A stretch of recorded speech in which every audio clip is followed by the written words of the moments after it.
आइए आज हम आपके लिए अपने ज्ञान गंगा गागर में सागर चैनल के माध्यम से समास पढ़ाएंगे। समास कितने प्रकार के होते हैं, कितने भेद हैं इनके, या हम इनको प्रकार कहें या भेद कहें, बात एक ही है।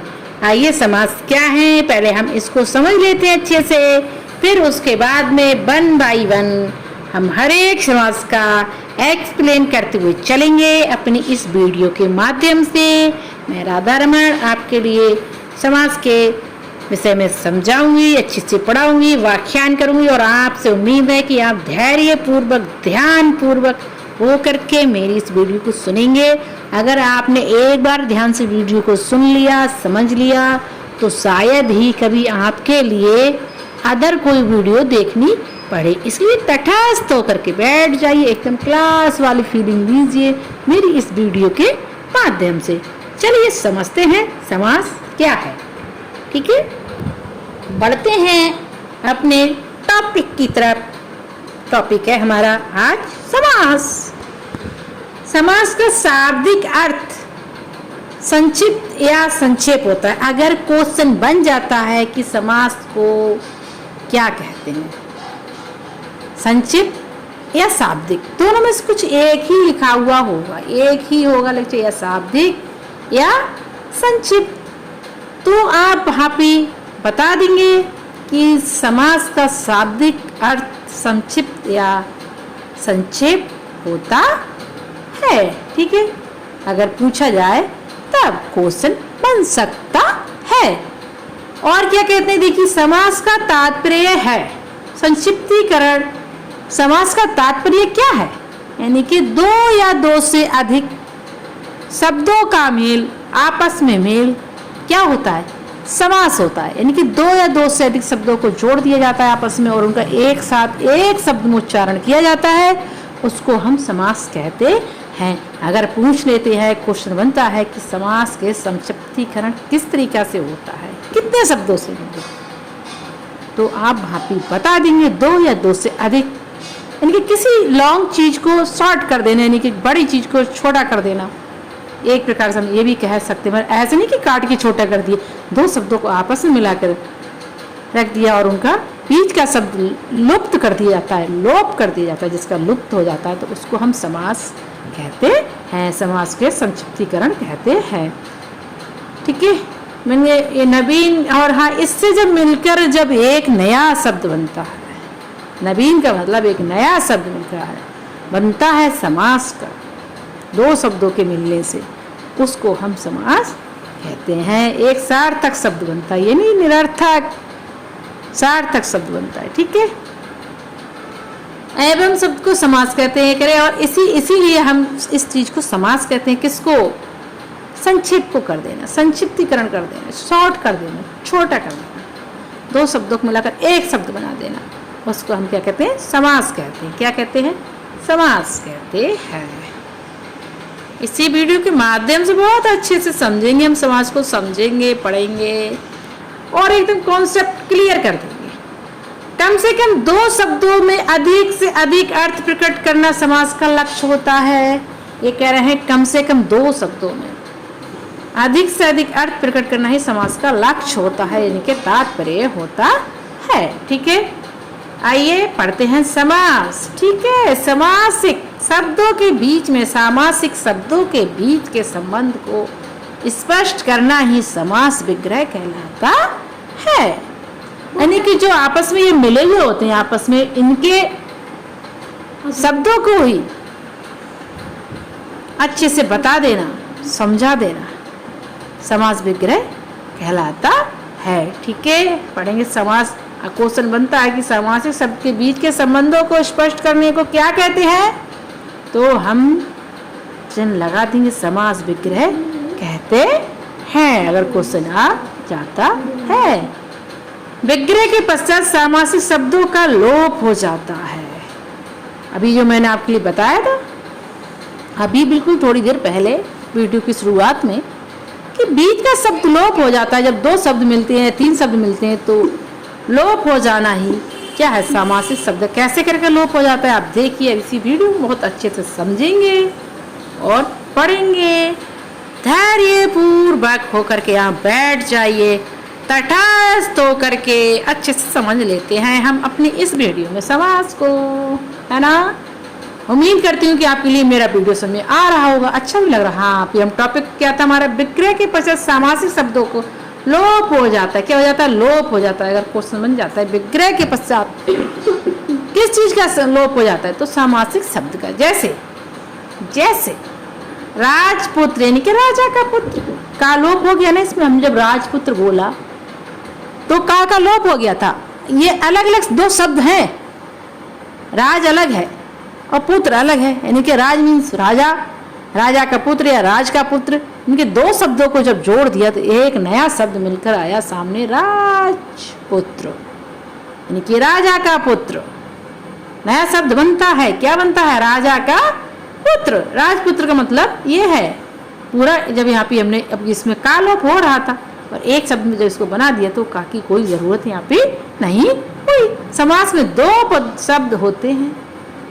समास में दो पद शब्द होते हैं। पहले पद को पूर्व पद और दूसरे पद को उत्तर पद कहते हैं। क्वेश्चन बनेगा कि समास में कितने पद होते हैं, तो दो पद होते हैं। दो पद, समास में दो पद होते हैं। इसके पहले पद को क्या कहते हैं? क्वेश्चन बनेगा तो आप कहेंगे पहले पद को पूर्व पद कहते हैं। या क्वेश्चन आ जाता है दूसरे पद को क्या कहते हैं, तो उत्तर पद कहते हैं। क्या कहते हैं? उत्तर पद कहते हैं। क्वेश्चन बनता ही बनता है। तो आप ध्यान रखें कि समास के पहले पद को पूर्व पद, बाद वाले पद को उत्तर पद, क्योंकि दो शब्दों से मिलकर के ही तो समास बनता है, इसलिए उत्तर पद पूर्व पद होते हैं। अगर दो शब्दों से मिलकर, तीन शब्दों से मिलकर नहीं बनता तो सिर्फ इसका एक ही पद रहता है ना। तो हम इसको समास से बहुत अच्छे से पढ़ते हैं भाई, और अच्छे से समझते हैं। ये देख लीजिए, मैंने हर तरीका से एक्सप्लेन किया है यहाँ पे। कहीं से कोई सा क्वेश्चन कहीं से बने तो छूटे नहीं। समास दो या दो से अधिक शब्दों का योग मेल होता है, जिससे मिलकर एक नया शब्द बनता। अभी मैंने आपको समझाया था, एक नया शब्द बनता है। दो या दो से तीन शब्दों को मिला करके उसको ही हम समास कहते हैं।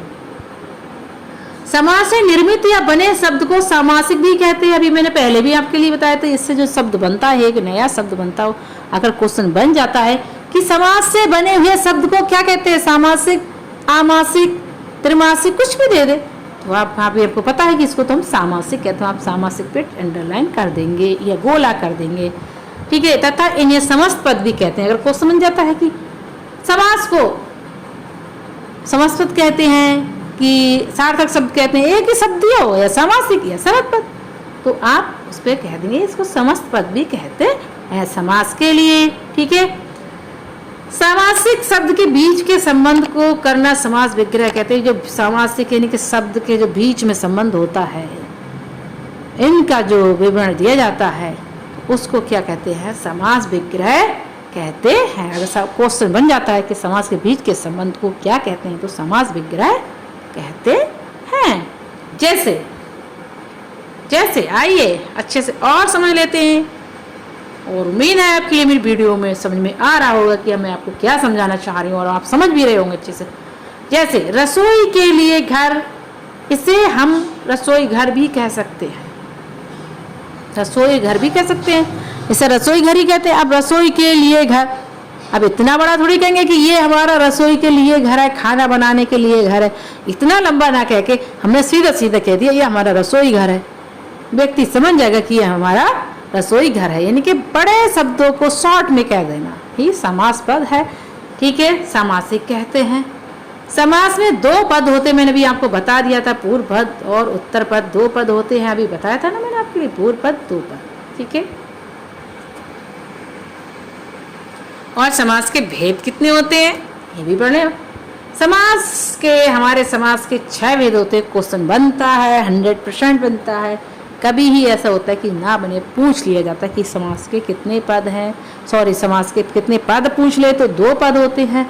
अगर समास के भेद पूछ ले तो 6 भेद होते हैं, है ना। कौन कौन से हैं 6 भेद देख लीजिए, यहीं पे आपके समास के 6 भेद होते हैं। और कौन कौन से भेद हैं वो हम यहीं पे समझ लेते हैं, है ना।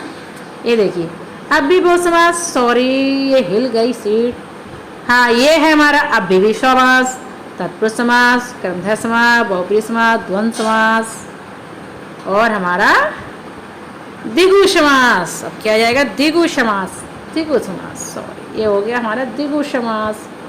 ये हमारा द्विगु समास हो गया। तो हमारे टोटल 6 हो गए और हम उन समासों में क्या करेंगे,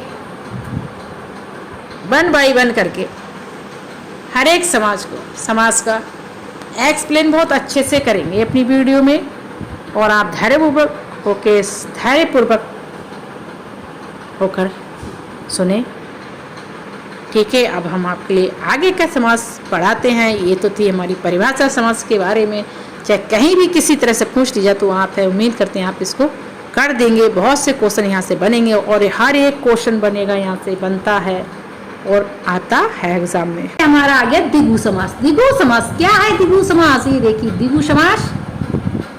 द्विगु, जिस समास में पूर्व पद संख्यावाचक हो क्वेश्चन बनेगा, ऐसा कौन सा समास है जिसमें पूर्व पद संख्यावाचक है? तो आप ध्यान रखेंगे, पूर्व पद यानी कि पहला पद, पूर्व पद का मतलब पहला पद, क्योंकि समास में 2 पद होते हैं, पूर्व पद और उत्तर पद। तो इसमें पूर्व पद का मतलब होता है हमारा पहला और उत्तर पद का मतलब होता है बाद का पद, यानी दूसरा पद। तो जिसमें अब क्वेश्चन बनेगा कि द्विगु समास, ऐसा कौन सा समास है जिसमें पूर्व पद प्रधान पद होता है? तो वो है हमारा द्विगु समास। कौन सा है? द्विगु समास। अगर पूछ लेते हैं या संख्यावाचक होता है, ऐसे भी पूछ सकते हैं। संख्यावाचक होता है तो संख्यावाचक का मतलब आप जानते हैं 1 2 3, वही 1 2 3 4 5, लेकिन इस तरह की जो गिनती से शुरू होता है वो हमारा उसे हम कहते हैं संख्यावाचक समास। तो वो कौन सा समास है हमारा? वो द्विगु समास है। कौन सा समास है? द्विगु समास है। क्वेश्चन आएगा तो आप कर देंगे। जैसे अब देखिए हम बताते हैं कैसे होती है संख्यावाचक शब्द। इसमें द्विगु समास हमारे संख्यावाचक शब्द होते हैं, क्योंकि आप देखेंगे हमारी इस वीडियो के माध्यम से और सॉर्ट आउट करते हुए चलते हैं। पूरी वीडियो को सुनते हुए समझते हुए यहीं पे इसको आप सॉर्ट आउट कर देंगे। कभी शायद आपको पढ़ने की जरूरत पड़ेगी, बिल्कुल भी नहीं। जैसे जैसे कौन कौन से हैं देखिए, मैंने कहा ना गिनती, संख्यावाचक मतलब होता है गिनती, 1 2 3, है ना। इस तरह से जो आए वो हमारे क्या है? द्विगु समास है। जैसे ये आया हमारा नवरत्न। नवरत्न का मतलब क्या है? गिनती तो आ रही है 9 रत्न, यानी कि 9 रत्न, 1 2 3 4 5 6 7 8 9, यानी कि 9 रत्न। 9 रत्न यानी कि 9 रत्न है हमारे पास। किसी के पास 9 रत्न यानी कि ढेर सारे 9 रत्न है, यानी कि 1 2 3 4 5 6 7 8 9, यानी कि गिनती हो रही है इसमें। तो वो हमारे 9 रत्न का मतलब है 9 रत्नों का समूह, यानी कि तो हमारे ये कौन सा हो गया? द्विगु समास। गिनती आ रही है ना, तो ये हमारा हो गया द्विगु समास। 9 रत्न ऐसी तरह से आएगा पहचानने के लिए कि 9 रत्न में कौन सा समास है, या 9 रत्न वाला कौन सा समास है।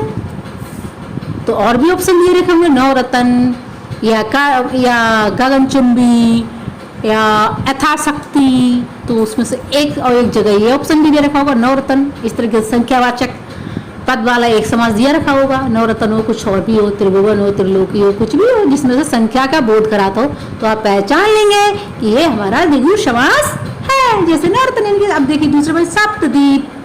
सप्तद्वीप आप समझिएगा, वो सप्तद्वीप यानी कि 7 द्वीपों का समूह।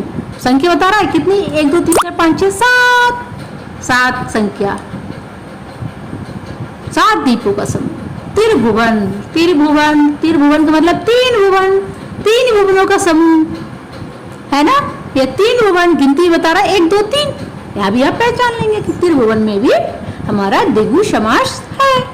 सब ये है सतमंजिल है, देखिए 7वीं मंजिल, ये 7 मंजिल जो भी है आपका ये आ जाएगा, 7 मंजिल आ जाए लिख के। तो 7 मंजिल यानी कि 7 मंजिल, 1 2 3 4 5 6 7 8, ये क्या हो गया हमारा द्विगु समास हो गया। इसी तरह से त्रिलोकी, चौपद और भी क्वेश्चन होते हैं जिनमें संख्यावाचक शब्द आए, जिनका सब स्टार्टिंग में ही यानी कि पहले ही संख्या का बोध हो रहा है जिस शब्द में, तो वो हमारा कौन सा समास है? वो हमारा द्विगु समास है। उम्मीद करती हूँ कि आपके लिए आज द्विगु समास का कॉन्सेप्ट एकदम क्लियर हो गया होगा और आपके अच्छे से समझ में आ गया होगा किसी तरह से भी चाहे क्वेश्चन पूछ लें एग्जाम में, आप उसको करके आएंगे, छोड़ के नहीं आएंगे। बहुत बहुत धन्यवाद आपके लिए मेरी वीडियो को देखने के लिए, समझने के लिए। और हाँ, आपसे एक बात और कहूँगी कि आप वीडियो को दौड़ाए नहीं, समझे पहली बार, उसके बाद दौड़ाए जो कुछ करें। धन्यवाद।